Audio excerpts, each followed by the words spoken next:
Hello everybody and welcome to my channel. My name is David, this is David K Reacts, and today we are reacting to a song I have performed quite a lot, which is interesting. I haven't really done much of that over the course of the reactions I've done to date, but this one I'm really interested in. I'm also bringing in a new artist to the channel, and that is Peter Hollens.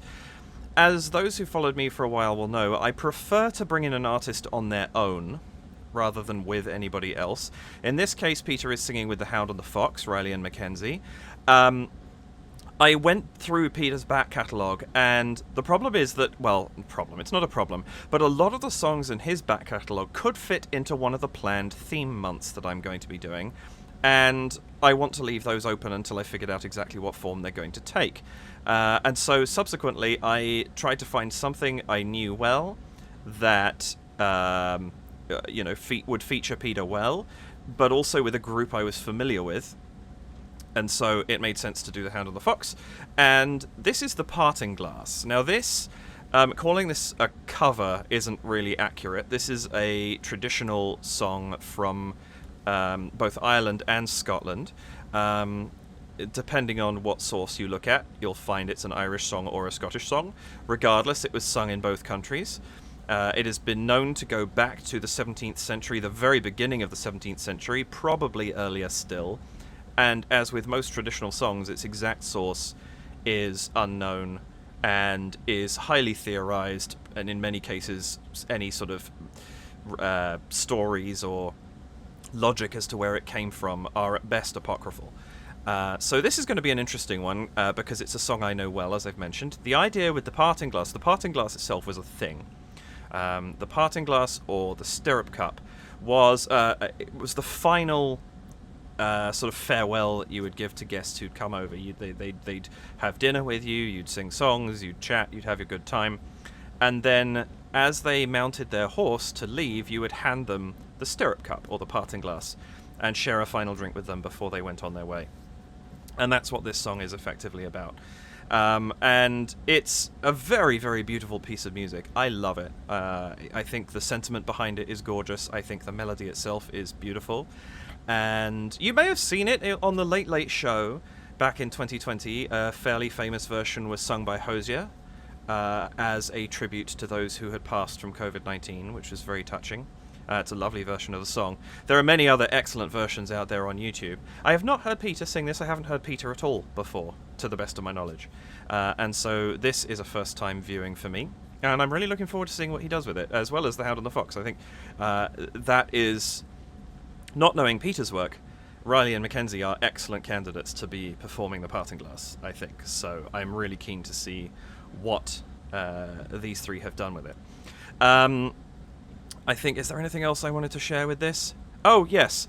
It was also considered, at least, and again, you know, we know this to the best of our knowledge, the most popular New Year's Eve song prior to Robert Burns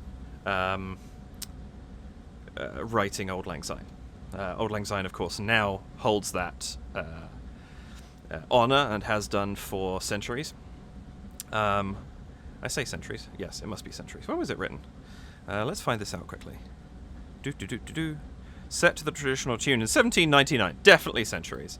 But that's at least the best part of a century that The Parting Glass was more popular than it. And again, probably longer, depending upon when it was actually written, which we may not know. Yeah. I think that's about all I have to share about this one. Welcome back to my channel, of course. Welcome if this is your first time here. If it is, I'm going to watch this straight through from beginning to end, not stopping, simply emoting and commenting over the top. But then I will go back and watch it again from the beginning, and this time I will interrupt and comment and offer what analysis I feel like I can on the video that I am seeing. That's how I work. Please do like the video if you enjoy it. Hit that subscribe button if you care to. Would absolutely love it if you would. Doesn't cost you anything, but it does masses for me. It's really, really good for me and for getting my channel seen by other people, so it's a huge help. You can hit the notification bell to decide how often you're told when I post a video, and if you'd like to, please do feel free to head over to buymeacoffee.com/DavidKReacts, where you can, if you so wish, donate to support the channel, and any such donations are very gratefully appreciated. That, I think, is everything. So without any further delay, let's bring up the video. This is 5 years old, incidentally. So it's not one of the most recent ones. But again, I wanted to go back and find a song that was theme neutral, if you like, for possible theme months. So that's where this came up with. And this is Peter Hollens, The Hound and the Fox, performing The Parting Glass.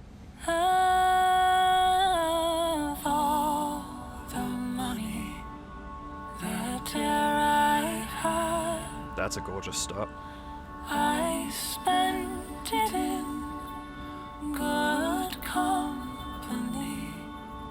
Ooh. And all the harm that I've done, unless it was to none but me. This is lovely. And all I've done for want of wit, to memory now I can't recall. Oh. So fill Stunning. to me the parting glass. Good night and joy be to you all. I'm tearing up a little. This is gorgeous.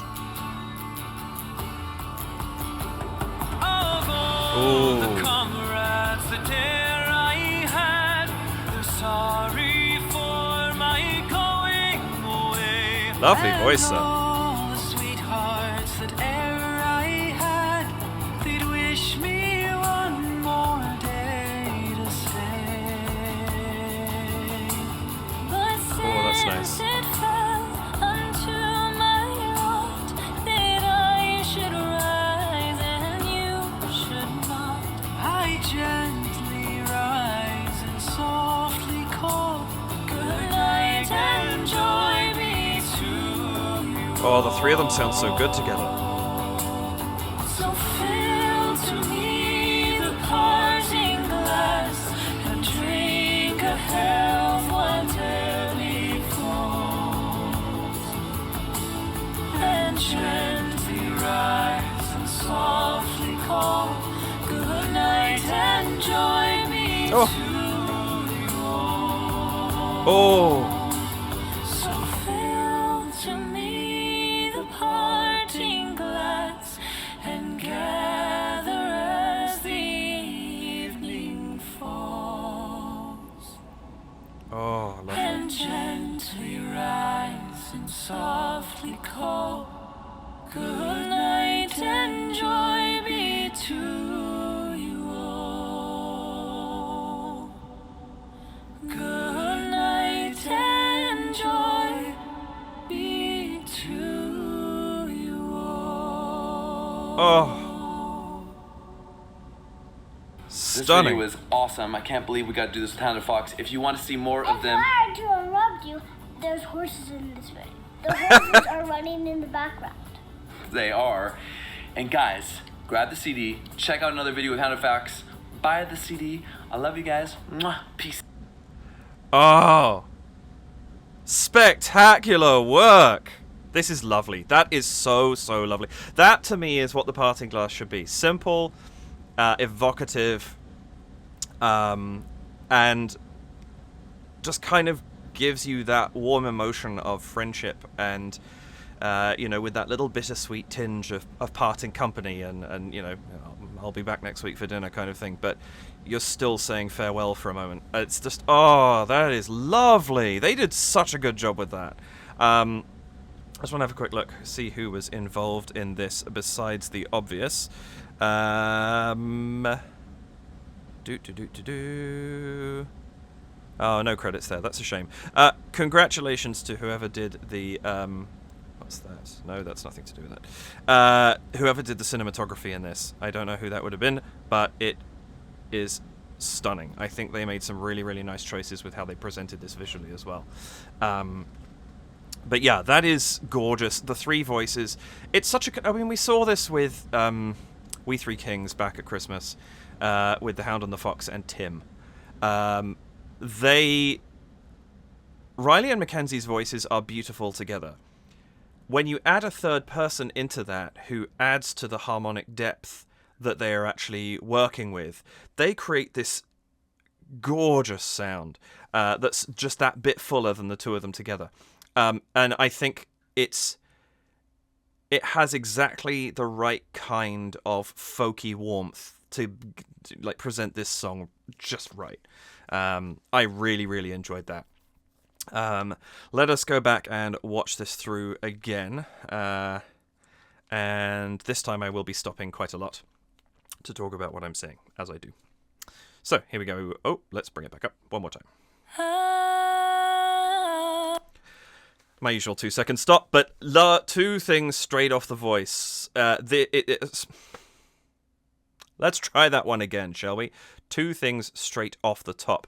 I love that we are coming straight in here with just the ethereal, breathy quality of the voice. This white fade in from white is lovely. I also think they've chosen, I'm just going to go a tiny bit, it's fully formed. This visual filter that has been put over the top of the filming kind of gives it this vibe of like a 1980s home film. It's a really nice touch. I think there were a lot of ways you could go presenting a music video for this particular song. You know, you could have gone full 1750s outside a mansion in, you know, formal dinnerware and all that kind of thing. Or you could go with something simpler, you know, 100 other variations of that. What they've chosen to do here by making this look slightly retro, not of a particular era specifically, although it does have that kind of, I feel like the visual has that sort of 80s vibe, together with the Steadicam, the fact that it is being filmed, it's shaky, not always something I like, because I find if it's used to excess, it can give me a little bit of motion sickness, but I feel like they don't overdo it in this, especially because they then move to more kind of dolly cam shots and that sort of thing. But starting it and ending it like this is just a really, really nice touch to create a vibe. They're not trying to create the vibe of 1750s Scotland or Ireland, but they are creating a vibe, and it gives this video a presence and an individuality, and I think that's a really, really nice choice. Oops. My traditional throwing things around. Okay, where was Of all the money that I've had. The gentleness of that too. I did not even realize first time through there were 3 voices on that line. I didn't think it was the full trio until the beginning of the next line, but just that gentle there I had so quietly in the background. That is perfect. The money that I've had, I spent it in good company. Oh, that gentle look to the side of good company. That's gorgeous. This gentle instrumentation in the background, the whole held string note, the plucking of, I don't know, sounds, I'm assuming it's guitar. It's kind of got almost like a slightly mandolin-y vibe to it as well.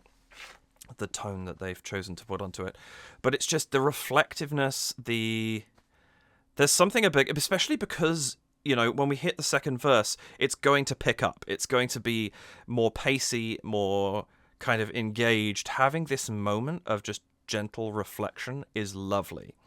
And I think it's a really nice way to kick this off and kind of just set everything in place before they kick into the rest of the song.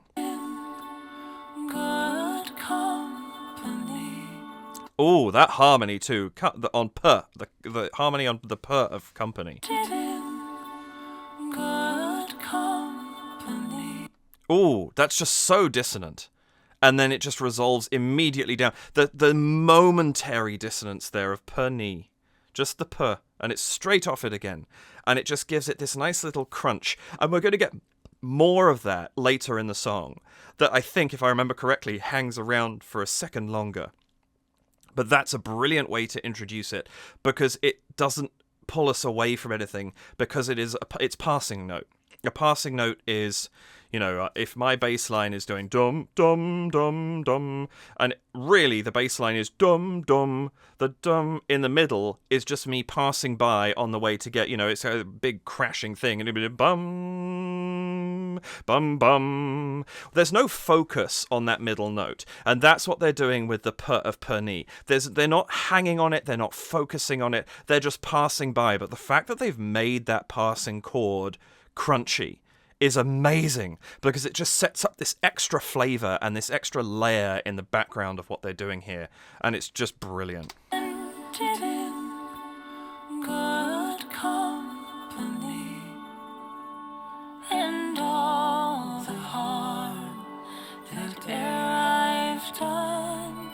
That's a really nice touch too, holding the title card and the introduction of who's there until we're on the shot with everybody.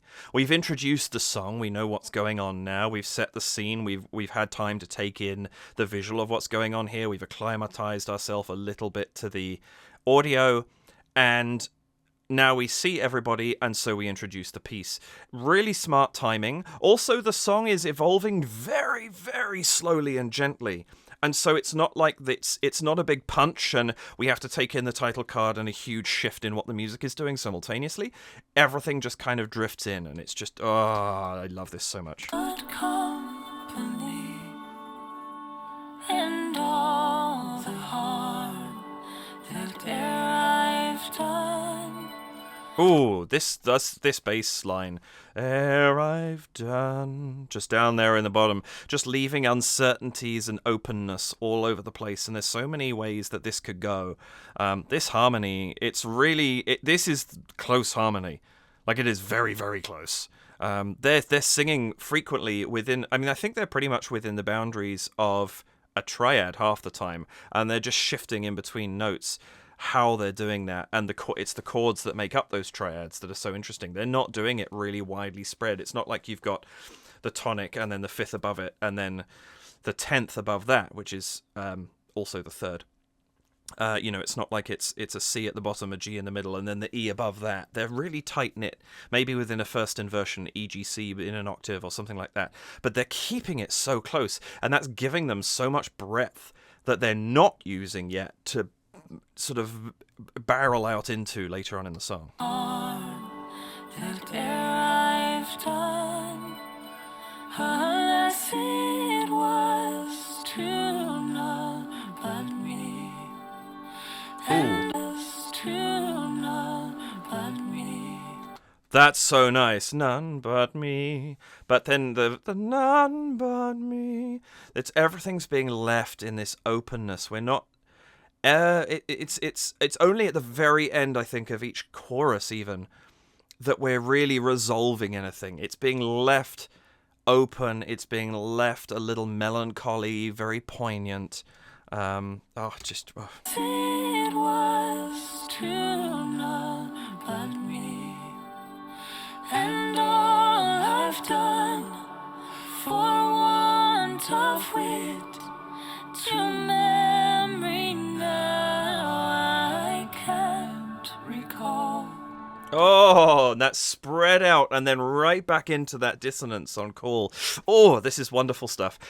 One of the things with traditional songs, of course, is there's very rarely, ultimately there will come a melody that is more or less set in stone, but you can also veer off that. And I don't know if this is maybe a hot take. Music academics that are in my audience, pitch in with your thoughts here. I actually feel the less religious or political a piece of music is, the less likely it is to have a melody firmed up. There'll be like the common elements, there'll be the gist of where it's going to go. But is it da da da da da da da da da da, or is it da da da? Or is it da da da? You could go so many different places and not really change the nature of the song. Of course, doing it in harmony also gives options because so many of these traditional songs are a single melody line and not much else, and so you have a lot of freedom to work with. But I feel like religious and political songs tend to get locked down harder. This is me stream of consciousness thinking now, and if I think about it more, I may decide I'm wrong about that. But thinking about everything where it's like this is a defined melody with no question that's traditional. Of course, more recent songs, since scoring everything became so easy and much more common, very different kettle of fish. But traditional songs, I feel like it is more common for an organizational piece of music, whatever that organization might be, to be firmed up and presented as an accurate version, as opposed to, common folk songs or songs sung by the people. They sort of pass down, and I guess maybe it comes down to scribesmanship, maybe, who's capable of writing a musical score back in the day. It would be more educated people who would be in those organizations to begin with. Yeah, thinking about it, there's probably a socio-political rationale behind it all, but yeah, I think it's nice because, I'm listening to this and the melody's not quite what I would sing if I was singing it, because I learned from a different version. And that's what's great about these, is you can always find something that you can do. And these little riffs and embellishments that they're putting in there are perfectly in place because there's nothing to say they're not, which is so good. And it allows this gentle experimentation with a piece of music. And they're doing such a good job of that. Sorry. Serious soapbox to one side. Let's get back to the music. Now I can't recall, so filled to me the parting glass. Good night and joy be to you all. Interesting thing here, there's the disparity between the lyrics on screen. Be with you all, be to you all. I would have sung be with you all. But to works just as well. Now, one thing I wanted to focus on here was their pronunciation of glass. The parting glass. The S, if you say glass, it's almost like two syllables. Gla or gla and s. But the way they're singing it, that S at the end has much less priority, because the quality of warm vocal is in the vowel. There's nothing warm about gl or s, but the that's where the warmth comes. So there's a huge difference between parting glass and parting glass. You get two very different qualities there, and it's just something that's worth highlighting. Nothing particularly special, it's exactly the right choice for this song. But that's a key word that makes it very obvious because it's different sung to spoken, and it increases the warmth of what we're listening to so much when it's sung like that. The parting glass. Good night and joy be to you all. Ooh, that bass note there in the descent in the instrumentation there. You get the bum on the 4 there, and then boom, boom. That second on the way down. There's the 4th. There's the 2nd, and that's such a lovely note to have underneath all of this, because it just leads us so naturally into this beautiful resolution when the other instrumentation comes in.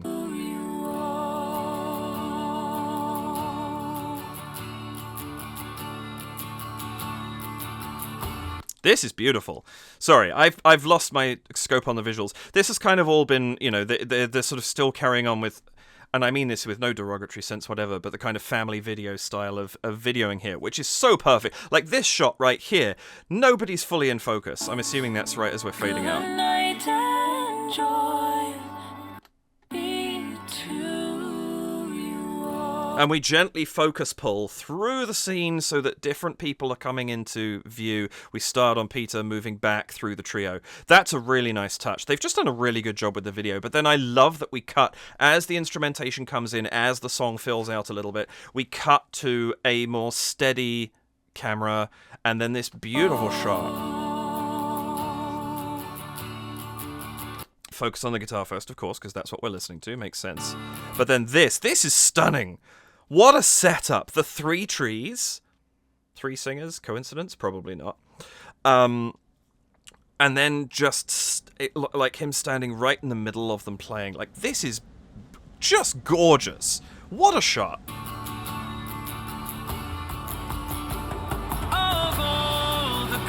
This is good too. So I love, first of which, this beautiful intro of the drums at the bottom there. I love the gentle reverb that's on there. They've just got a lovely boom to them. It's just, there's something very kind of appealing about that sound to me.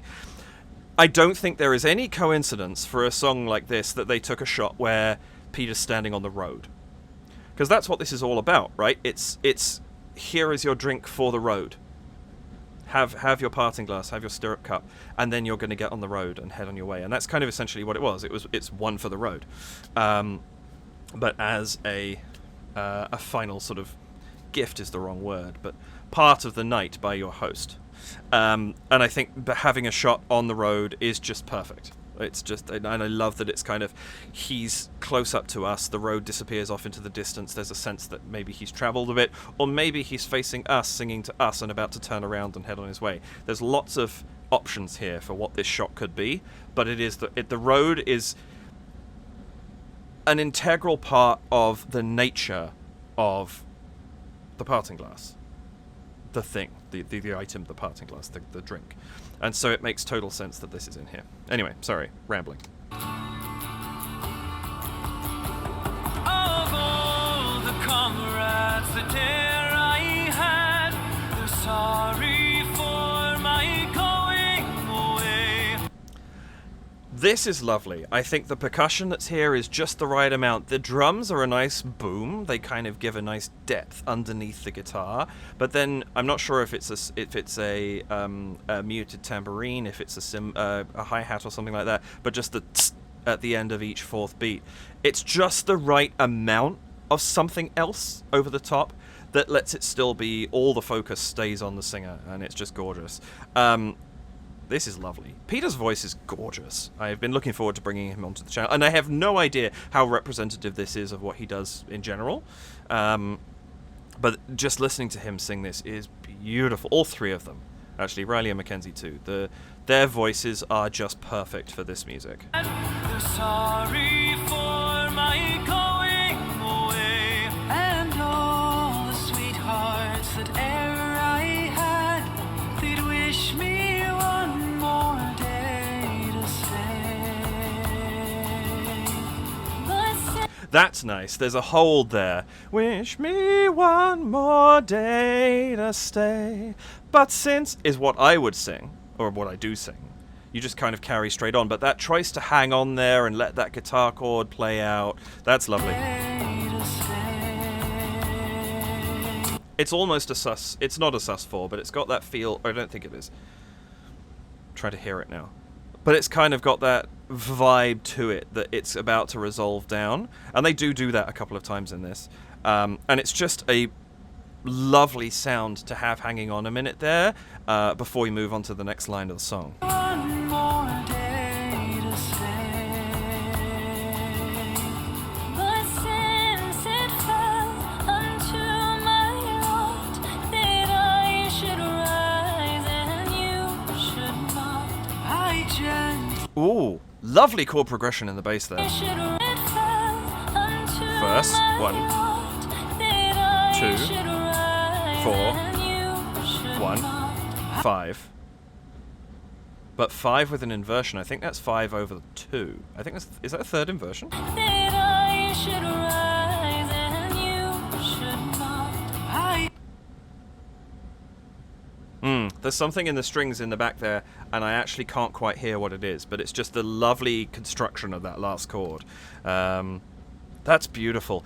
And just that, I love that gentle motion and that support of that very tight bass line. Only moves between 4 notes. Supporting this beautifully angelic quality of the voice, mixing with the balance of the vocals with the strings, with the guitar is just really lovely because you have 3 different levels of sound: the voice at the top, the guitar in the middle, and the strings down at the bottom. And it's a gorgeous sound. But since it fell unto my lot. I also love this, like the wearing of white in front of all this greenery, the water behind, the yellows and things like that. It's just such a punch out from the color. It's a really, really nice choice. The costuming in this is really lovely, actually. That I should ride. And having the boat there as well. Methods of travel just dotted around. It's really, really nice. Yeah, this is so good. And you should not. I gently rise. The horses, of course. Softly call. Good night and joy be to you all. So filled. That's so lovely that Peter's holding on there. Oh, and then he goes down to a soft fill. He comes in on that third. That almost is a sus4. It's not quite, again, just because of how it falls. It's more of a cadence, but a sus4 cadence. But it's not quite the same thing because they're in the subdominant at this point, the fourth, but it gives it that feel, that gentle resolution of the fourth to the third, and the chord has that same effect, that hold, that suspension of that subdominant before you resolve. So fill to me the parting glass and drink a health whatever befalls. These camera shots, these wide sweeps, are just beautiful. Like the terrain they're filming on, it's just so lush. It's very countryside, very evocative of, this could be set 300 years ago. It's beautiful.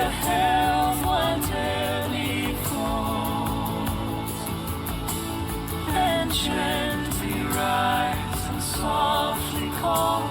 Good night and joy be to you all. And I love that we actually focus on the horses. That's a really, really good decision, I think, there.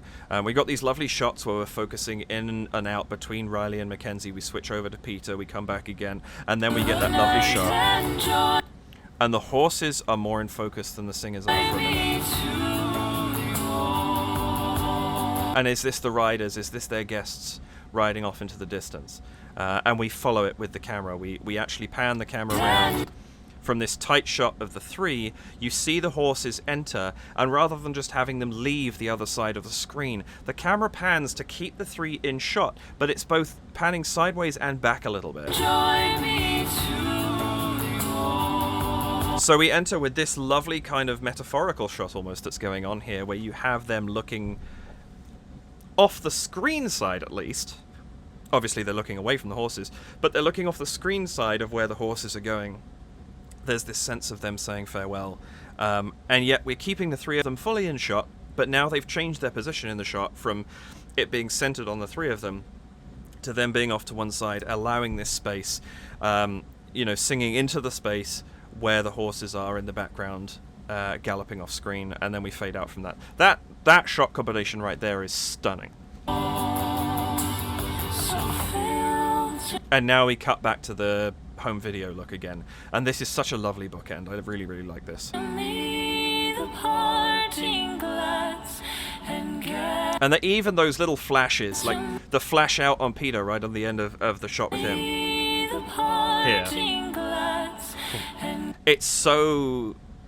that's such a kind of, it's such a specific effect to me anyway, in terms of how I see video. They've done this so well.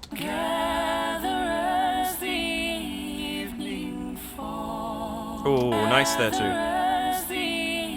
too. Again, these gentle looks between Riley and Mackenzie are so lovely. I love it adds to the warmth of this, that it's so subtle, but it's so beautiful. And I think she's going to look at Peter there as well, but we cut away. And gently rise and softly call. Good night and joy be to you all. There's something about the softness of, like the makeup's been beautifully done. Their faces are they're already very soft. There's then the softness of this kind of white light haloing them almost. It counterbalances the sharpness of some of these cuts. That one right there, it's almost like we're getting a sort of whoosh pan, and then we snap back to being on the three of them. And it's quite an aggressive cut, but because everything else is so soft, it doesn't feel as... And I think because they've set up this kind of, again, and I want to reiterate, there's nothing derogatory about this term, but this kind of home video effect that they've got going on with how they're presenting this, it doesn't feel aggressive in any way. It's a really nice way of balancing sort of effective camera movement and editing cut choices with the softness that allows a sharper motion and sharper cutting than you could get away with perhaps if there wasn't the sort of visual filtering to sort of offset that. I don't know, maybe I'm talking out of my hat when I say that, but that's the feeling it's giving me.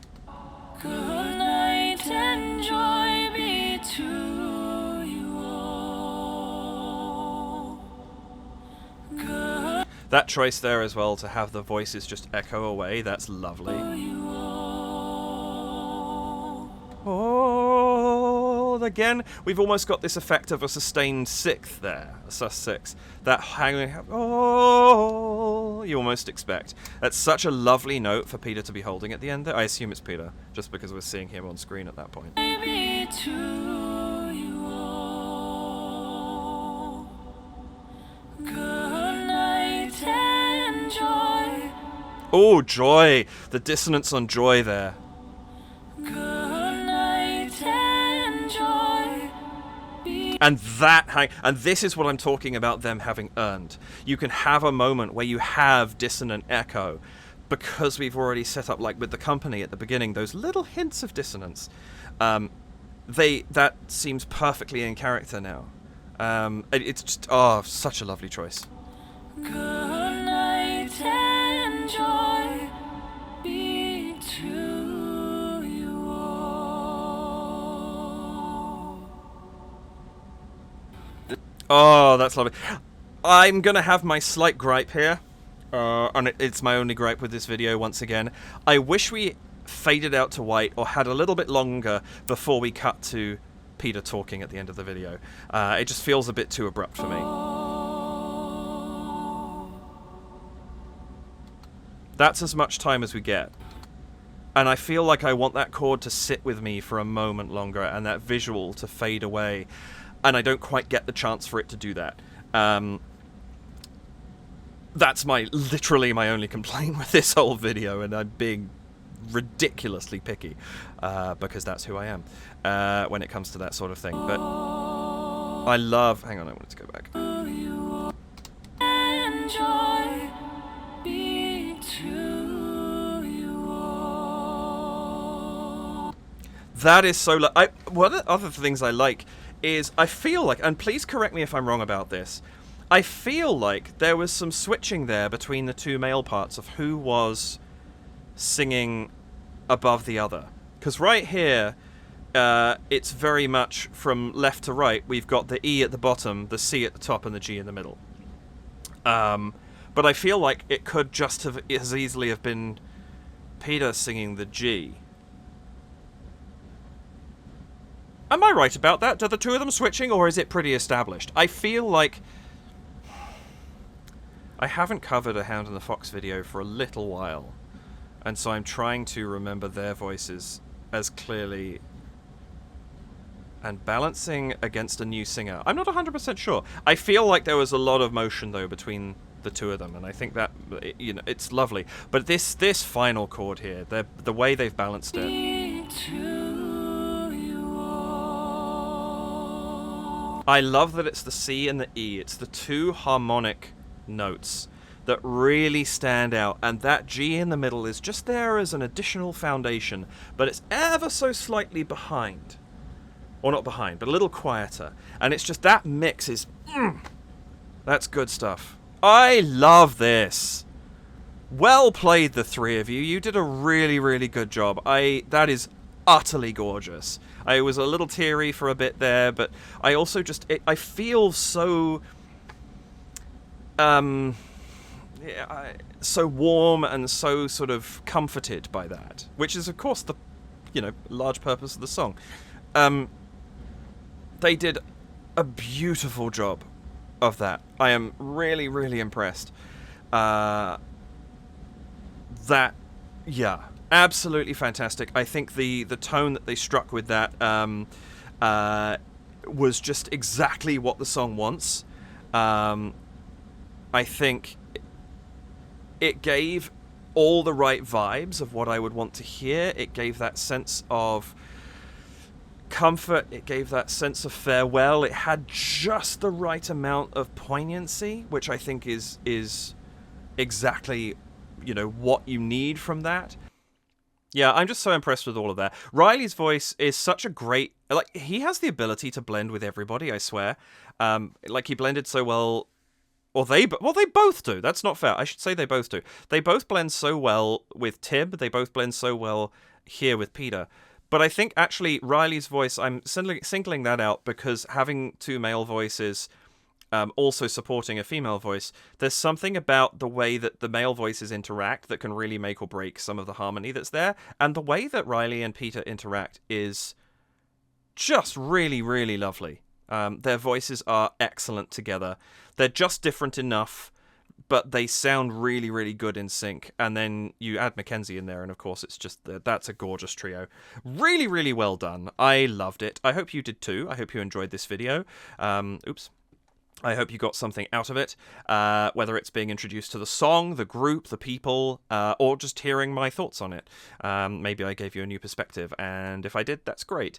Thank you so much for watching. I really appreciate it. Please do like the video, hit that subscribe button, the notification bell, decide how much you would like to hear from me. And if you would like to, please do head over to buymeacoffee.com/DavidKReacts. I would be very grateful if you choose to do that. In the meantime, have an excellent whatever day it happens to be, wherever you are, whenever you are. Thank you very much for staying with me through this video. I hope you take care and be well, and I will see you in the next video. Bye for now.